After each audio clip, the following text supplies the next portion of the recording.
রাতটা এক ঘুমে কেটে গিয়েছিল। ভোরবেলায় ঘুম থেকে উঠে তৈরি হয়ে ঘর থেকে বের হতেই মিন্টু বাউলকে দেখতে পেল। ভেতরের বাগানে গাছে জল দিচ্ছেন। হেসে বললেন, যাওয়ার জন্য তৈরি? ঘুম হয়েছিল? চমৎকার। একটু চা না খেয়ে যাওয়া যাবে না, বাস ছাড়তে অনেক দেরি।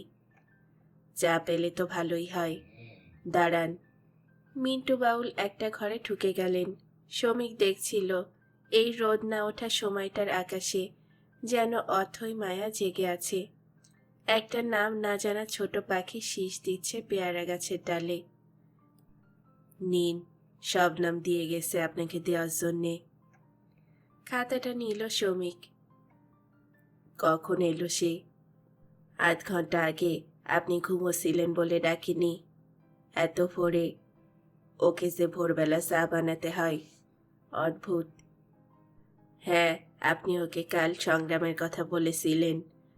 শুনে আমি ভেবেছিলাম যে মেয়ে অন্ধকার থাকতে ঘুম থেকে ওঠে, ভাইকে নিয়ে নদীর ধারে গিয়ে চা বানিয়ে বিক্রি করে 10টা পর্যন্ত, তারপর বাড়ি ফিরে রান্না করে ভাইকে স্কুলে পাঠাই, আবার 12টা থেকে দোকান খোলে সন্ধে পর্যন্ত।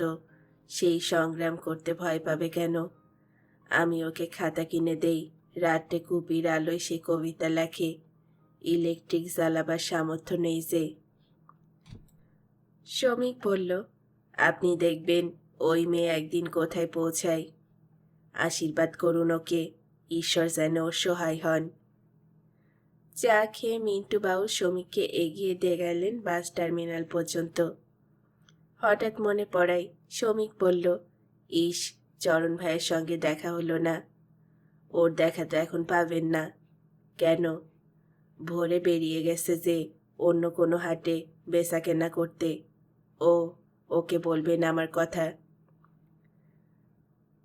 শান্তি নদী মনকাড়া গ্রাম ছেড়ে বাস চলল শহরের দিকে। হঠাৎ জীবনানন্দ দাশের কবিতার লাইন মনে পড়ল শ্রমিকের। দিয়েছিলে তুমি, এক রাত্রি দিতে পারে যত। সত্যি, এক রাত্রিতে দুহাত ভরে নিয়েছে সে। বিকেলে অন্য সকল পত্রিকার সম্পাদকের ঘরে উত্তেজিত হয়ে ঢুকল শ্রমিক। তাকে দেখে ভদ্রলোক হইচই করে উঠলেন। কাল সারাদিন কোথায় ছিলেন? বারবার ফোন করেছিলাম। কেন? ঈদ সংখ্যায় লেখাটার ব্যাপারে। দূর রাখুন তো, এখন এই কবিতা পড়ুন। আপনি কবিতা লিখেছেন নাকি? হাত বাড়িয়ে একটা কাগজ নিয়ে দাঁড়িয়ে পড়তে লাগলেন ভদ্রলোক। পড়ে মুখ তুললেন।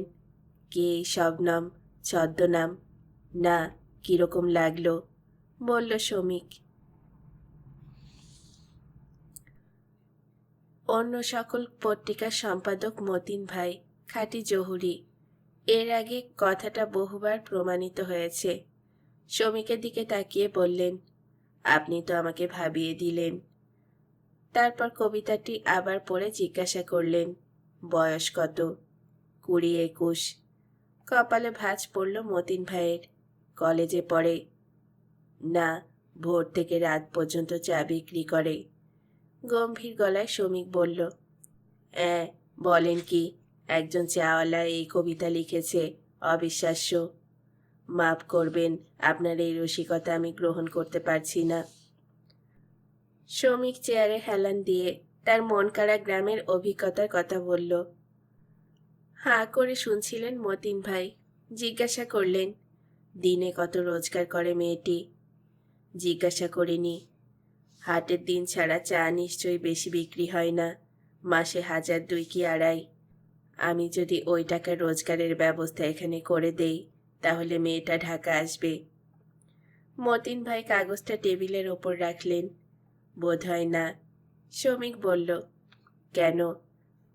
তার ভাই স্কুলে পড়ে, মা আছেন, নিজের বাড়িতে থাকে বলে বাড়ি ভাড়া দিতে হয় না, খাওয়াও একসঙ্গে হয়ে যায়। ঢাকায় এলে খাওয়ার পেছনে ওই টাকা চলে যাবে। দেশে কিছুই পাঠাতে পারবে না।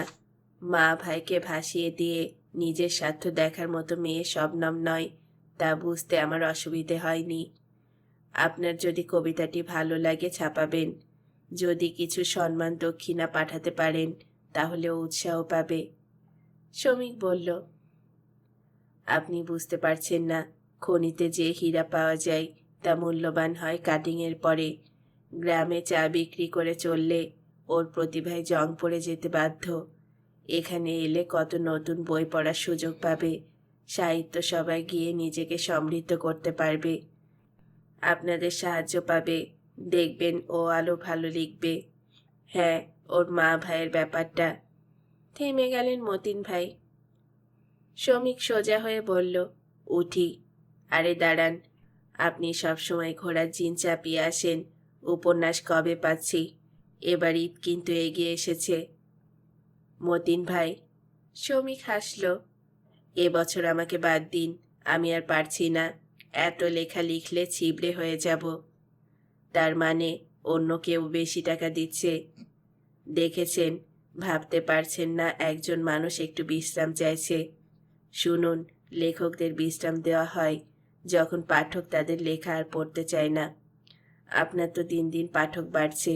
ঠিক আছে, গতবার যা দিয়েছিলাম এবার তার ওপরে 10 করে বেশি দেব। মতিন ভাই বললেন। শ্রমিক বলল, একটা উপন্যাসের জন্য আপনি যে টাকা দিচ্ছেন তা আমার পক্ষে যথেষ্ট, কিন্তু তবু বলছি, জোর করে এবছর কিছু লিখব না। যদি মাথায় লেখা এসে যায় তাহলে আপনাকেই দেব। চললাম। অন্য সকাল ছাড়া আরও একটি কাগজে শবনমের কবিতা পাঠিয়েছিল শ্রমিক। দেখা গেল পরের সংখ্যায় 2টো কাগজই ওর কবিতা ছাপিয়েছে। অন্য সকাল তো কবিতার নিচে লিখে দিয়েছে, এই নবীন কবির কবিতা সম্পর্কে পাঠক পাঠিকাদের প্রতিক্রিয়া জানতে চাই, সম্পাদক। ফোন করে ধন্যবাদ জানালো শ্রমিক। মতিন ভাই বললেন, কবিতা তো ছাপালাম, কিন্তু মেয়েটির ঠিকানাটা বলুন। যা হোক কিছু পাঠাতে হবে তো। আমিও সঠিক ঠিকানা জানি না।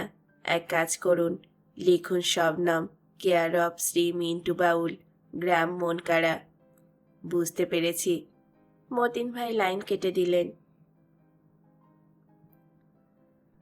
আজ সকাল থেকেই মন খারাপ শবনমের। হাটের দিন না হলে খদ্দের বেশি থাকে না ঠিকই, কিন্তু মাত্র 9 গ্লাস চা বিক্রি হবে। তার মধ্যে 2জন বাকি রেখে গেছে। বলেছে সকালে এসে দাম দিয়ে যাবে। নিজে দোকানের বাইরে আসে না সে, ভাইটাকে পাঠাই। বেচারা এত মুখ চোরা যে শক্ত হতে পারে না।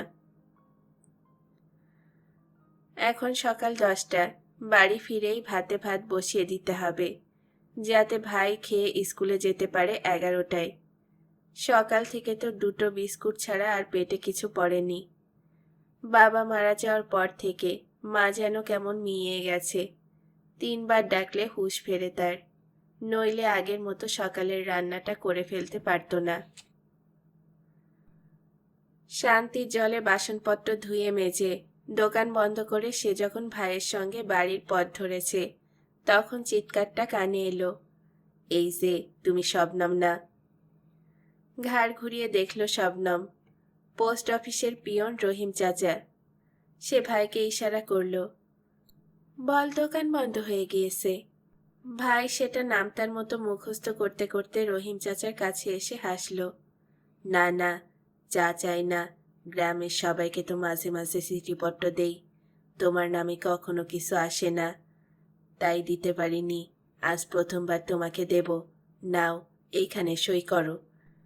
একটা খাতা এগিয়ে দিলেন রহিম চাচা। শবনম অবাক হয়ে দেখল তার নাম লেখা আছে, কেয়ার অফ মিন্টু বাউল। পাশে কি সব নম্বর। সে জিজ্ঞাসা করল, কি এসেছে? আমি জানবো কি করে মা, সই করো, নাও কলম নাও। সই করল শবনম। রহিম চাচা ব্যাগ থেকে একটা প্যাকেট বের করে তার হাতে দিল। চওড়া মোটা খাম, মুখ বন্ধ, খামের ওপরে তার ঠিকানা লেখা, বাঁদিকে বড় অক্ষরে ছাপা, অন্য সকাল, এবং নিচে ঠিকানা। রহিম চাচা চলে গেল। ভাই অবাক হয়ে জিজ্ঞাসা করল, তোর নামে চিঠি এসেছে, কে দিল? খামের মুখটা খুলল শবনম। ঝকঝকে ছবি ছাপা মলাট, অন্য সকাল পত্রিকা। অবাক হয়ে পাতা উল্টালো সে। বাতাস ধেয়ে এলো শান্তি নদীর বুক থেকে। কিরকম শীত শীত লাগলো। সূচিপত্রে চোখ রেখে নিচের দিকে তাকাতেই ধক করে উঠল হৃৎপিণ্ড। মুহূর্তেই সমস্ত শরীর অসাড়। শ্বাস ফেলতে পারছিল না শবনম। সে আবার তাকালো। কবিতা শবনম, পাশে লেখা 13। দ্রুত 13 নম্বর পাতা খুলল সে। চারপাশে অলঙ্করণ, মেঘ জমেছে দূরে, ছায়া ঘনানো পৃথিবী, মাঝখানে লেখা মন খারাপ, নিচে শবনম। আমার পাঁচমিশালি মন খারাপের পরে ওরে সঙ্গে আছি। শবনম কোনো মতে বলতে পারল, চল, ভাত না রাঁধলে তোকে না খেয়ে স্কুলে যেতে হবে। ভাই স্কুলে চলে গেল। মাকেও খেতে দিল শবনম। তারপর চলে এলো বাড়ির পেছনে ছোট্ট বাগানে। প্রচুর লঙ্কা ফুল ফুটেছে গাছে গাছে। ডুমুর গাছের তলায় পত্রিকাটা নিয়ে বসল সে। তার হাতের লেখা অক্ষরগুলোকে ছাপার অক্ষরে অনেক বেশি ঝকঝকে দেখাচ্ছে। পুরো কবিতা পড়ল সে। পড়ে চোখ বন্ধ করল। এই কবিতা নিশ্চয়ই অনেক মানুষ পড়বেন, পড়ে মতামত জানাবেন। যদি ভালো না লাগে তাদের। হঠাৎ কেমন অস্বস্তি হলো। মিন্টু ভাই যখন এই কবিতাকে গান বানিয়ে শ্রোতাদের শোনান, সবাই চুপচাপ থাকে, একটুও শব্দ করে না। গান শেষ করে মিন্টু ভাই যখন জিজ্ঞাসা করেন, ভাই সকল বলুন কেমন শুনলেন? সবাই মুখ চাওয়াচাই করে, তারপর মাথা নাড়ে, ভালো ভালো। শুধু একবার একজন বলেছিল, বুকের ভেতর ধাক্কা মারে। মিন্টু ভাই ঘটনাটা শুনিয়ে তাকে বলেছিলেন, এটাই তো দরকার রে মা।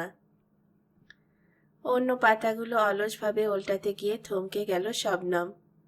একটা চিঠি হাতে লেখা, সুচরিতা সু, বিখ্যাত লেখক শ্রমিকের সূত্রে পাওয়া কবিতাটি প্রকাশিত হলো। খুব তাড়াতাড়ি আরো 2টো কবিতা পাঠাবেন। শুভেচ্ছা সহ এবি মতিন, সম্পাদক অন্য সকাল। আজকের দিনটা অন্যরকম। আজকের দিনটা যেন তার সত্যিকারের জন্মদিন। বিকেলে ভাই স্কুল থেকে ফিরলে পত্রিকাটি নিয়ে চায়ের দোকান খুলতে যাচ্ছিল শবনম। ভাই যাচ্ছে আগে আগে। আজ কিরকম ঘোরের মধ্যে হাঁটছিল সে। কেউ একজন বাড়ির দাওয়ায় বসে তাকে কিছু বলল, কানেই ঢুকল না শবনমের। দোকান খোলার পর ভাই জিজ্ঞাসা করল, দিদি তোর কি হয়েছে রে? কিছু না। সবে উনুন ধরাবে শবনম। ভাই ঘরে ঢুকে বলল, রহিম চাচা এসেছে। বসতে বল, চা খাওয়াবো। তোকে ডাকছে। বাইরে কজন খদ্দের আছে? এখনো কেউ নেই। আঁচলে হাত মুছতে মুছতে বেরিয়ে এলো শবনম। রহিম চাচা হাসছে। সকালে যদি জানতাম তোমার জন্য বিকেলেও আসতে হবে, তাহলে 2বার হাঁটতাম না।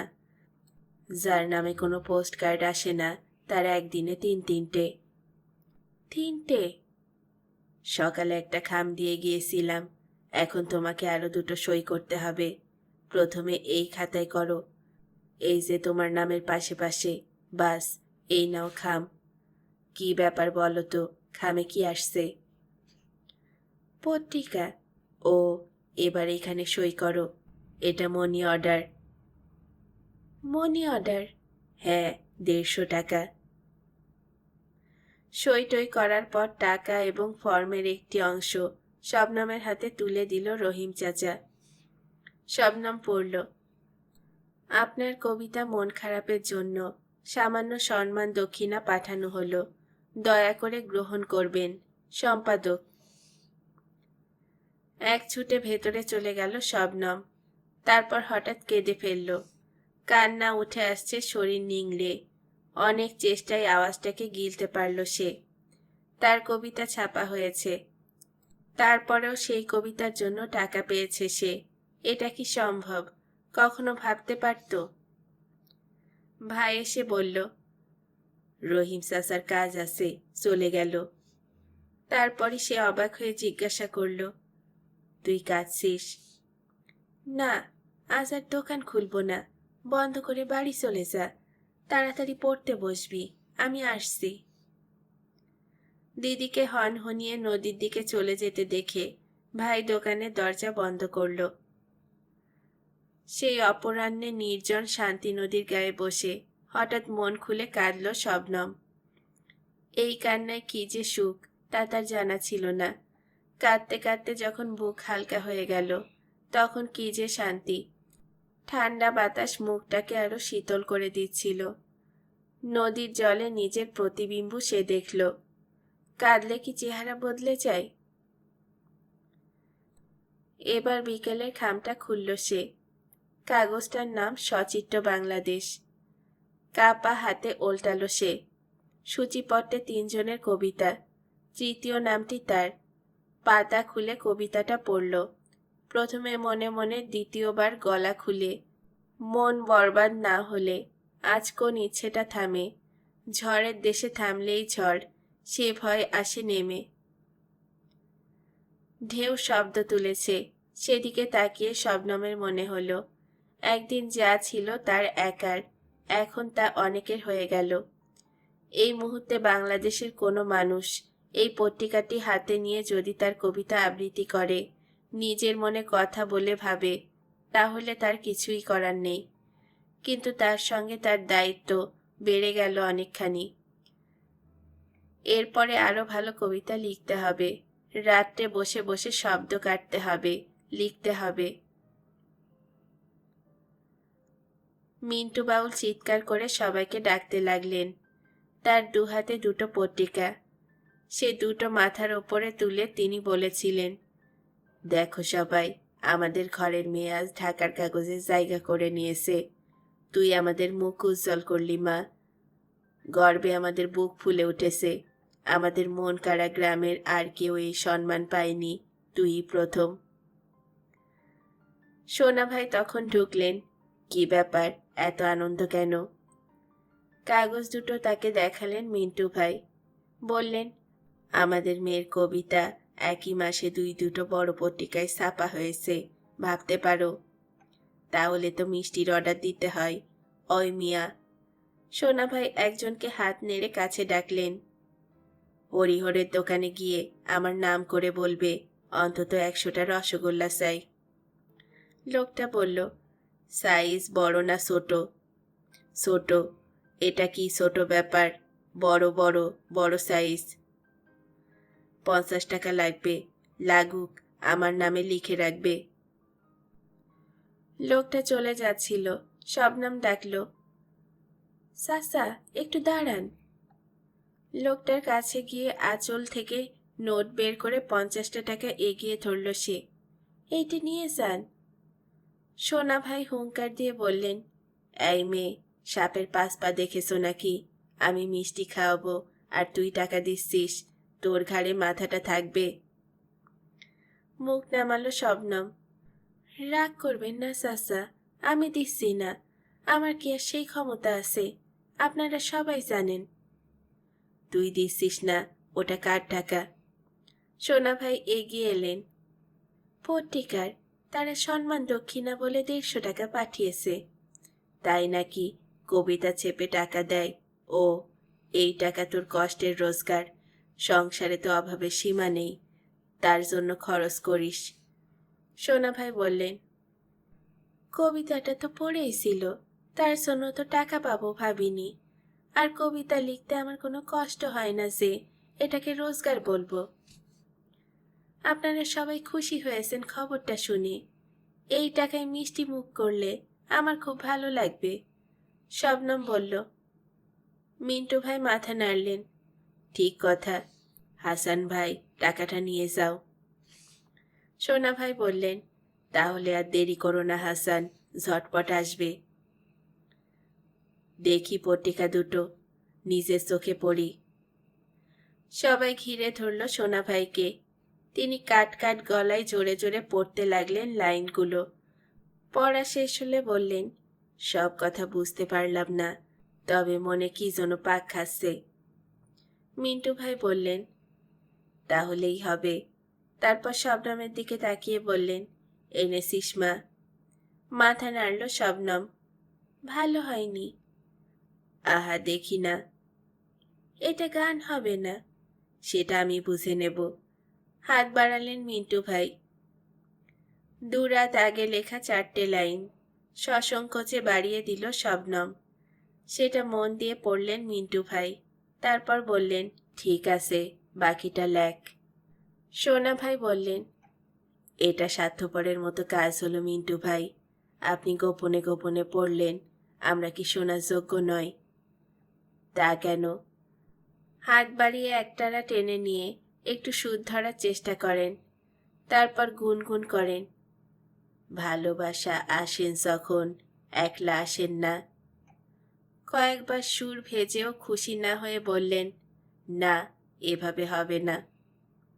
সোনা ভাই বললেন, তার জন্য নদীর বুকে একলা বসতে হবে, ঠিক আছে? নদী সুর দিলে তখন আমরা শুনব। কথাটা সত্যি। ভালোবাসার সঙ্গে সবসময় দুঃখ ভেউয়ের মতো আসে। এই দেখো, আমার বড় ছেলেটাকে এত ভালোবাসতাম, তার বদলে সে কি দিচ্ছে? দুঃখ। ঢাকা থেকে গ্রামে আসার সময় নাকি পাচ্ছে না। মিন্টু ভাই কথা ঘোরালেন, এসব কাজ জন্য হলো জানিস তো? মাথা নেড়ে হ্যাঁ বলল শবনম।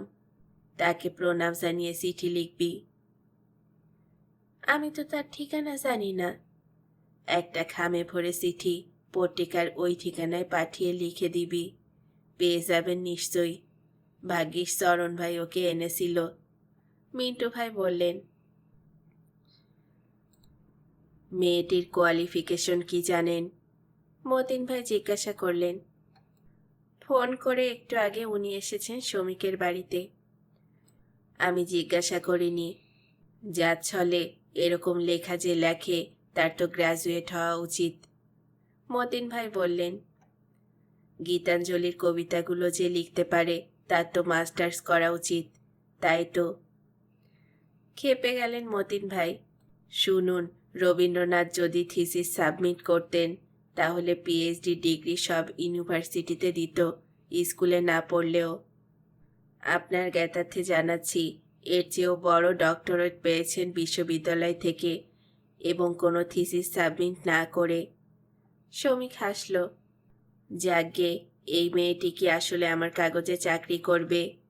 কি করে বলবো? ওকে চিঠি দিন। পত্রিকা বের হওয়ার 15 দিনের মধ্যে 762টা চিঠি এসেছে ওর প্রশংসা করে। সবাই ওর লেখা পড়তে চায়। ভাবুন একবার। ভাবার কথা তো আপনার। হ্যাঁ ভাবছি। সমস্যা দুটো, ও ঢাকায় থাকবে কোথায়, কোথায় খাবে, এবং সেসব করে গ্রামে অন্তত 2,500 টাকা ওকে পাঠাতে হবে। তা তো বটেই। আপনাকেও বলি, সচিত্র বাংলাদেশে ওর কবিতা কেন দিয়েছেন? আমার কাগজে তো একটার পর একটা ছাপা যেত। আর দেবেন না প্লিজ। শুনুন, আমি ভেবে দেখলাম, ওকে আপাতত 4,000 দেব। 2.5 দেশে পাঠাক। 1,000-এ কোথাও পেইং গেস্ট হয়ে থাকলে হাতে 500 টাকা রাখতে পারবে নিজের জন্যে। মতিন ভাই বললেন, এ তো খুব ভালো প্রস্তাব। যেখানে পেইং গেস্ট রাখবেন তারা যেন ভালো মানুষ হয়। মেয়েটা খুব সেন্সিটিভ। শ্রমিক বলল, হুম। মতিন ভাই বললেন, তাহলে চিঠি পাঠাই, অফিসিয়াল অ্যাপয়েন্টমেন্ট লেটার। শুধু কোয়ালিফিকেশন জানা হলো না বলে মনে খচখচ করছে। আমি কি বলি মতিন ভাই, আরো 2-4টে কবিতা ছাপুন, পাঠকদের প্রতিক্রিয়া দেখুন, তারপরে এই অফারটা দেবেন। শ্রমিক বলল, শুনুন রাইটার সাহেব, 40 বছর আগে গুলশান বনানীর জমিতে শিয়াল ডাকত। তখন জলের দরে জমি পাওয়া যেত। আমার এক বন্ধু আমাকে এসে বলল, 2 বিঘা জমির সন্ধান পেয়েছি, এসো তুমি আমি মিলে কিনে ফেলি। দেখতে গিয়েও অর্ধেক রাস্তা থেকে ফেরত এলাম। মনে হয়েছিল 100 বছরেও কোনো ডেভেলপমেন্ট হবে না। যদি হয় তখন দেখা যাবে। এখন কি অবস্থা দেখুন। ওখানে জমি কিনতে গেলে দেউলিয়া হয়ে যাব। বন্ধু কিনেছিল 1 বিঘা। 10 টাকা 1,000 টাকা হয়ে গিয়েছে এর মধ্যে। স্পেকুলান আমার খুব খারাপ। এই ভুলটা আর করতে চাই না। আমি 3টে কবিতা 6 মাসে ছাপাবো, আর দেখব সচিত্র বাংলাদেশ তাকে চাকরি দিয়ে দিয়েছে। আমি আজই চিঠি পাঠাচ্ছি। মতিন ভাই দরজার দিকে এগিয়ে গেলেন। তাহলে তো হয়েই গেল। শ্রমিক ভদ্রলোককে এগিয়ে দিল গাড়ি পর্যন্ত। বলল, এক কাজ করুন, কোয়ালিফিকেশনের জায়গায় লিখে দেবেন কবি। চিঠি পড়ে স্তম্ভিত হয়ে গেল শবনম। এরকম একটা প্রস্তাব যেচে তার কাছে আসবে সে কল্পনাও করেনি। অন্য সকাল পত্রিকার সম্পাদক তাকে সাব এডিটরের চাকরিতে যোগ দিতে বলেছেন এবং তার জন্য মাইনে দেবেন 4,000 টাকা। সাব এডিটরের চাকরিতে কি কাজ করতে হবে তা শবনম জানে না, কিন্তু অনুমান করছে যা করতে হবে তা অবশ্যই সাহিত্য সংক্রান্ত। এই চাকরি করলে ঢাকায় থাকা যাবে। তার অনেক দিনের ইচ্ছে গাজী শাহাবুদ্দিনের কাগজ সচিত্র সন্ধানীতে কবিতা দিতে, কিন্তু এতকাল সাহস হয়নি। গ্রামের মেয়ের কবিতা সম্পাদক পড়েও দেখবেন না হয়তো, কিন্তু নিজে গিয়ে তার হাতে দিলে কি না পড়ে ফেলে দিতে পারবেন? ঢাকার একটি পত্রিকায় কাজ করলে শামসুর রহমান, সৈয়দ শামসুল হক, বেলাল চৌধুরী, রফিক আজাদের সঙ্গে দেখা করা সম্ভব। এদের স্নেহ পেলে নিজের লেখা আরো ভালো হবে। কিন্তু মা এবং ভাইকে একা রেখে যাওয়ার কথা সে ভাবতেই পারছে না। সে গুটিয়ে গেল। 4,000 টাকা থেকে 2,500 বাড়িতে পাঠালে ওদের খাওয়া পড়া চলে যাবে, কিন্তু মাথার ওপর তো কেউ থাকবে না।